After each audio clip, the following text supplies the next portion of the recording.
Aloha everyone, thank you for tuning in to This Is Now. I'm Dylan Ancheta. Ashley has today off. After word this afternoon that Hamas was ready to accept a proposal to halt 7 months of fighting with Israel, the Israel military continued its operations in Gaza, targeting the Hamas stronghold of Rafah. Skylar Henry has more from the White House. Out a protest encampment at USC, but did not make any arrests Sunday morning, according to the school. The university has called. We do apologize. That is the wrong video. Give me 1 second to play it out right here. Once again, Skylar Henry has the story.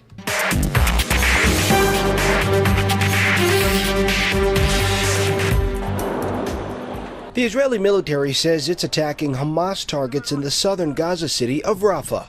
Prime Minister Benjamin Netanyahu's office said operations are moving ahead, in part to pressure Hamas to release Israeli hostages. When it comes to our hostages, we will do everything in our power to bring them home. Diplomatically, militarily, we'll do everything in our power to bring them home. But the one thing which we won't allow is for Hamas to remain standing at the end of this war. The streets of Rafah had erupted in cheers after word Hamas officials accepted a ceasefire proposal Monday evening. But the terms of that proposal have not been made clear. Because we are still reviewing the response that has come in, and because we are working on this in real time and trying to reach an agreement, I'm just going to decline to comment. Earlier, Israel's military has told as many as 100,000 Palestinian civilians in Rafah to get to an extended safety zone before the Israeli army moves in with, quote, extreme force. The U.S. has objected to the invasion of Rafah out of concern for the more than 1 million Palestinians who fled to the city from other parts of Gaza. President Biden spoke with Israeli Prime Minister Benjamin Netanyahu Monday morning. The president was very direct and consistently so this morning that we don't want to see major ground operations in Rafah that put these people at greater risk. Biden met with Jordan's King Abdullah II at the White House Monday afternoon to discuss how to get more humanitarian aid into Gaza. Skylar Henry, CBS News, the White House. Millions around the world are marking Holocaust Remembrance Day in honor of the 6 million Jews and millions of others who were killed by the Nazis during World War II. Stories of survivors have new relevance for Israelis coping with the trauma of Hamas attacks on October 7th. CBS's Tina Kraus reports. Sirens sounded across Israel Monday, bringing the Jewish state to a standstill, with millions remembering victims of the Holocaust while still reeling from the brutal Hamas attacks on their country 7 months ago.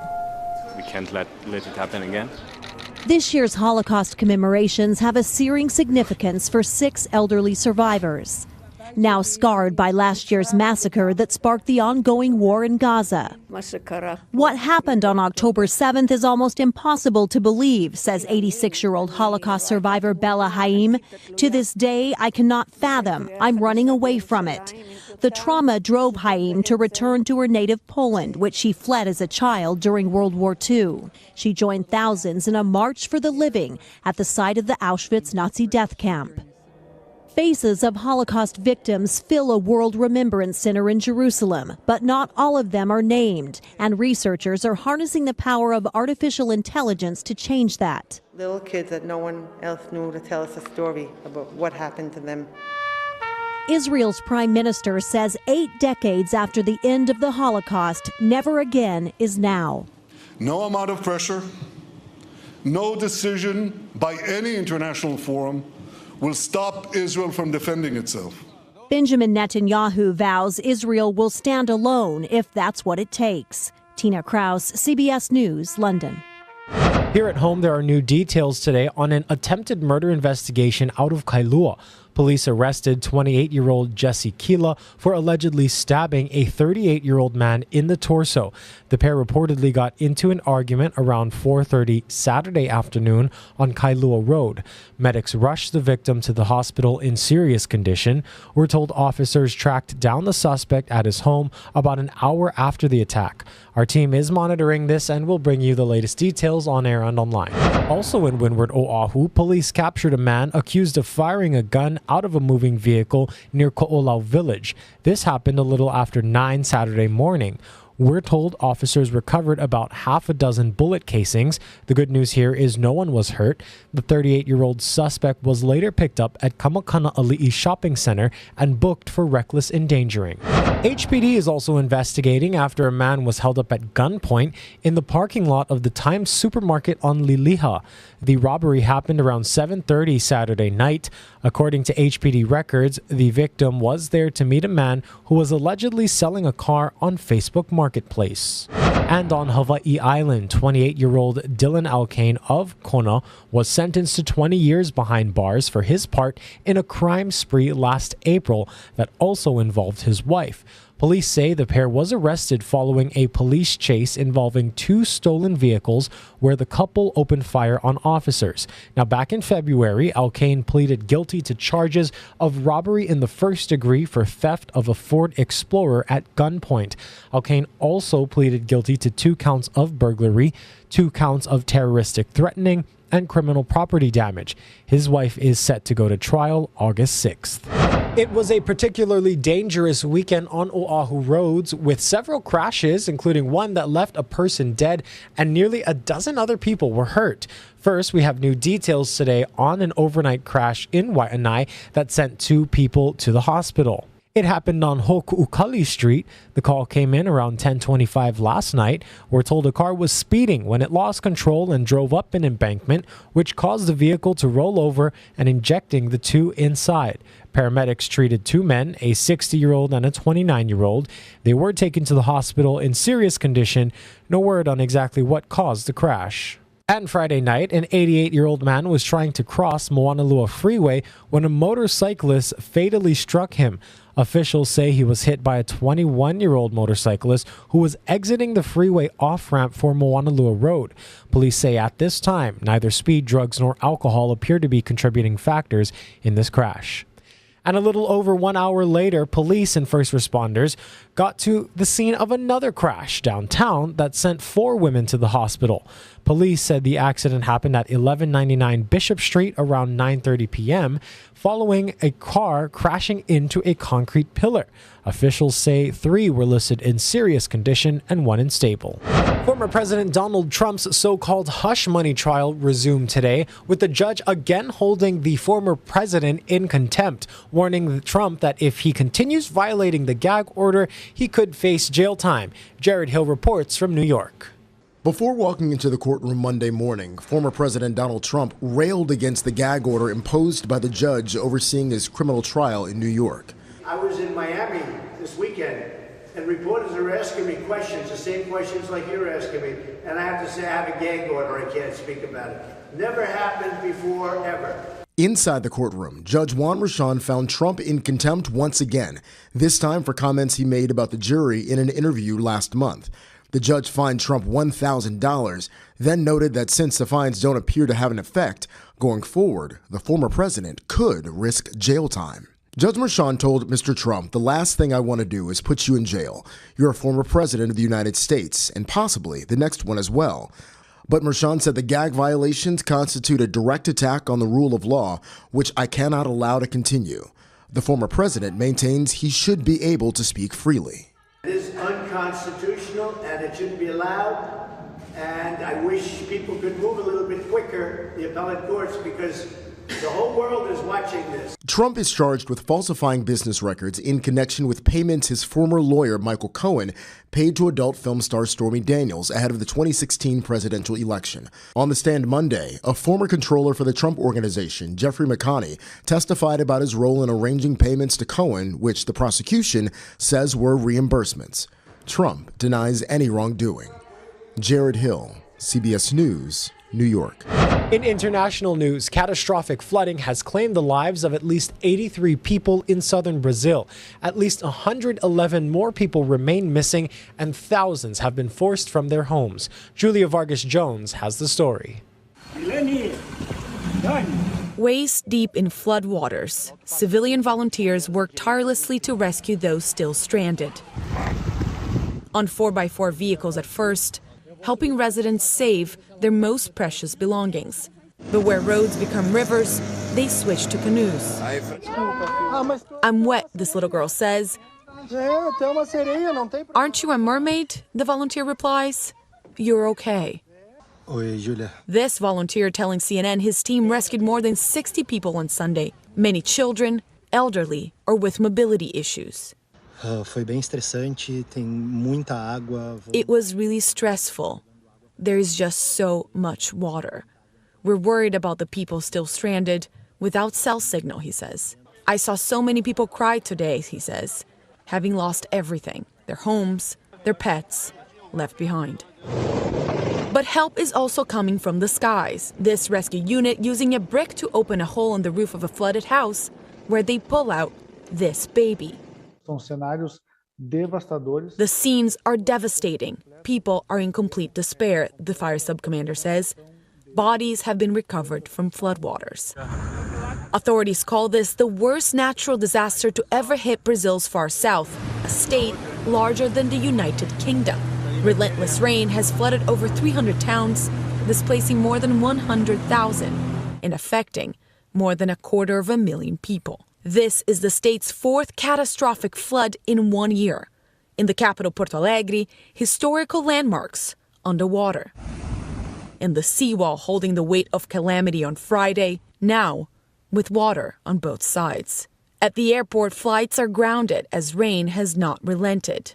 President Luiz Inácio Lula da Silva calling the floods a climate disaster and promising federal aid. Because we owe so much to Rio Grande do Sul in all aspects, what we are doing is giving the state what it deserves. There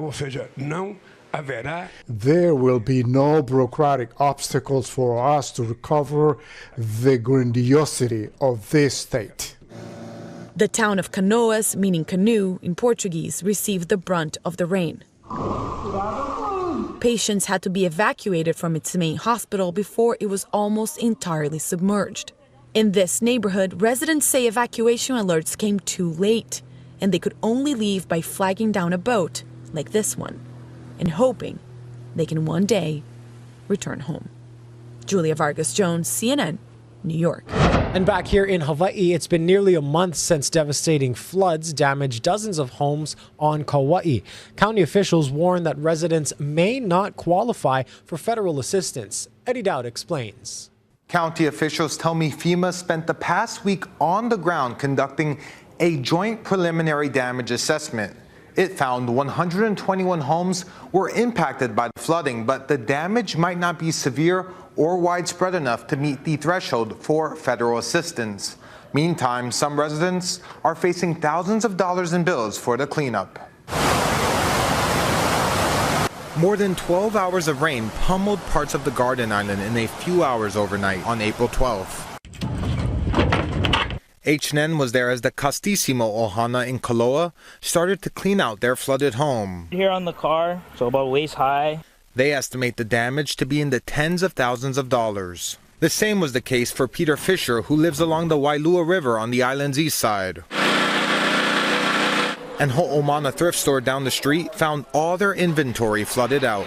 Everything on the bottom shelf got soiled with sewage water. Since we first met Auntie Rowena, she says she's had to shell out thousands of dollars to rent out 7 large trash holders. I'm at my wit's end. I just keep plugging in every day. We've been working 10, 12-hour days every day.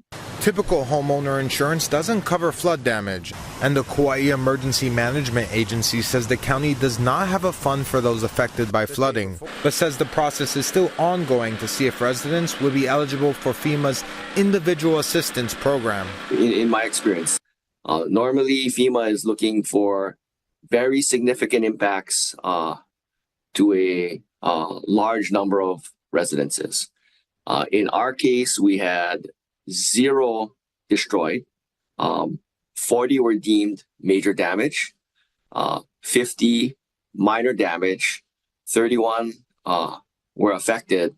That may sound like a lot, but Ushio says it's small when compared to the island's 2018 flooding that did qualify for assistance from FEMA.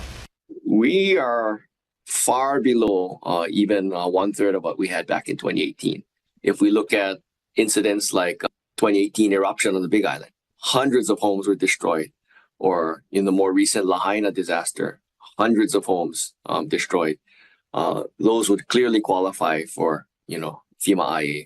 Rowena says someone from the county did come to her store to help her fill out paperwork requesting help, but says other than that, nothing. We have fallen on deaf ears. The it's the community that has put us together, but it's our government that has failed us. The county says if FEMA does not provide financial assistance to residents, it will work to connect them with nonprofits who may be able to provide support.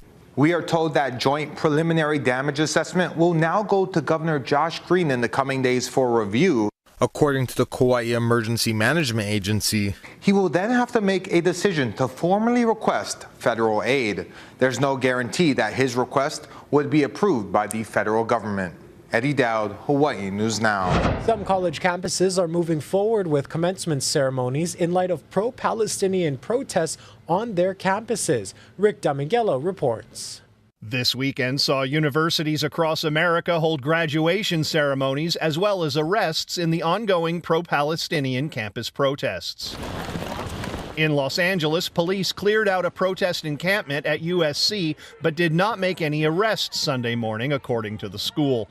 The university has called off its main commencement ceremony, citing what the school says are security concerns. The campus has really been on edge for the last couple days, especially with a email that was sent out by President Carol Folt last night expressing that the university was committed to holding commencement, that while it supported free speech, it also had limits. At the University of Michigan, banners with opposing messages flew overhead, and some protesters were removed during the school's main graduation ceremony on Saturday. At the University of Virginia, police arrested over 24 people after they took down tents and cleared out protesters Saturday.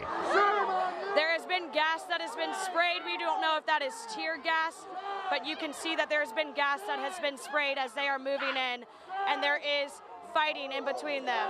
Former Republican Senator Ben Sass, who is now the University of Florida president, called for school officials nationwide to, quote, step up and mind their own shops. You don't get to take over the whole university. People don't get to spit at cops. You don't get to barricade yourselves in buildings. You don't get to disrupt somebody else's commencement. I'm Rick Damigella reporting. Let's send you live outside now to Santa Monica Beach, California. If you'll stay with us, we'll have a look at your local weather and more headlines coming up right after this short break.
How's it on this Monday? The weather's going to be a little bit breezy today. There will be scattered showers out there. More showers are expected the middle of the week. Another disturbance will come in, giving us more passing showers. Now this morning, a little damp, mainly for windward neighborhoods. Leeward side's not getting very much.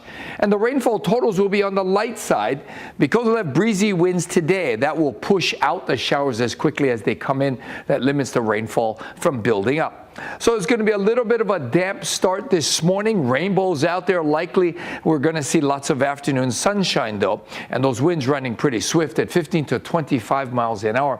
Now the surf is expected to be a little bit better this afternoon for north and west shores on a small pulse. East shores still elevated but on the way down, but rough and choppy. And heads up, Wednesday, Thursday, we could see an advisory level swell moving into south shores. That could be pretty good for town surfers. So breezy today with scattered showers through tomorrow. A disturbance coming in is going to increase the showers Wednesday and Thursday, and the winds will lighten up as well.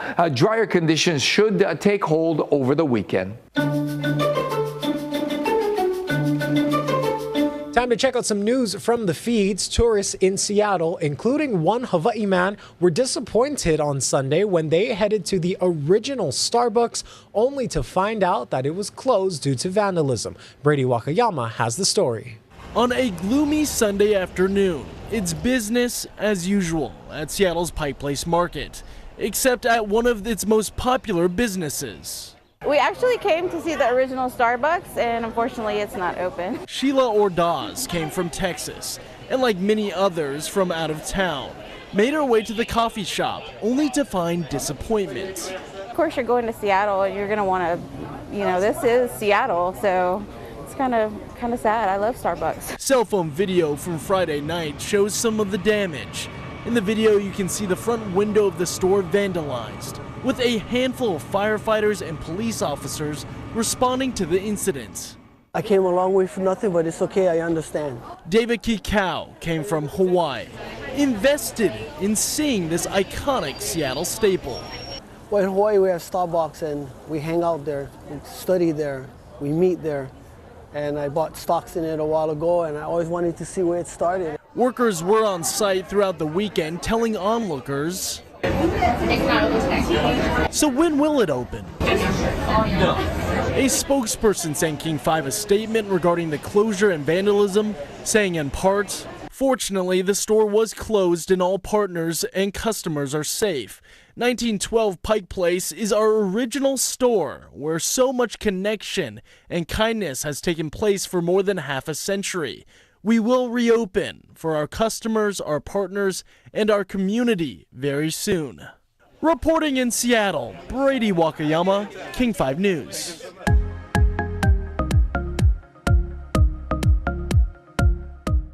Well, now's the time to show some love for our educators. It is Teacher Appreciation Week. Our Casey Lund has more. And good afternoon, and we want to mahalo all of our teachers on National Teacher Appreciation Week. Of course, we need to celebrate and honor them all year round, but this is the beginning of a special week for them. Can we make a little noise for our teachers here at Noelani Elementary School? They were greeted by their students and grateful parents and a little something to say thank you. We have a lot of things planned with the PTA. Our Vice President, Kristen Brummel, who is a teacher herself, planned a lot of these things. And we have things that the kids are going to be doing throughout the week. They're going to be writing things, drawing things, sharing things, wearing things that the teachers like. And as a PTA, we're going to be providing support, things like this fried rice breakfast and even sushi and tempura. Grab and go breakfast is on hand this Monday morning, a small token of appreciation from the Parent Teacher Association here at Noelani Elementary. We bring a lot of the families together to try to raise funds for the PTA that we in turn use to go back to the school. We spoke with teachers and students about what makes the public educators in this school so special. Camden Sheldon, buddy, hey, thank you so much for being with us. You are the student council president, student by president, right? Yes. A fifth grader. And what do you have there? So this is my picture I drew. Can you hold that still? Yeah. This is my picture I drew for Teacher Appreciation Week. My teacher is Andrew Sakamoto, and I just wanna appreciate him because well, he guides me through the way, and he's very encouraging. Like last week Friday, it was May Day, and I signed up to sing in the variety show. Like the first time I was singing in a big crowd, and I saw Mr. Sakamoto in front row waving his hands and having a little fun. Just, not only the PTA, our students and our families here are just incredible. We have such support and encouragement from them day in and day out from the beginning of the year, and it's just a really great place. I'm a parent of Noelani now too, so it's just a really nice and incredible staff to be a part of. We also caught up with Hawaii Public School Superintendent Keith Hayashi about what the Department of Education is doing to recruit and retain quality educators. National Teacher Appreciation Week, our teachers are so important. We have 13,000 teachers that help to educate 160,000 students every day here in our state. Their dedication is just unimaginable. It is Mahalo nui to all of our teachers indeed. We thank you for all your hard work in educating the keiki of the next generation. Thanks for watching This Is Now, everyone.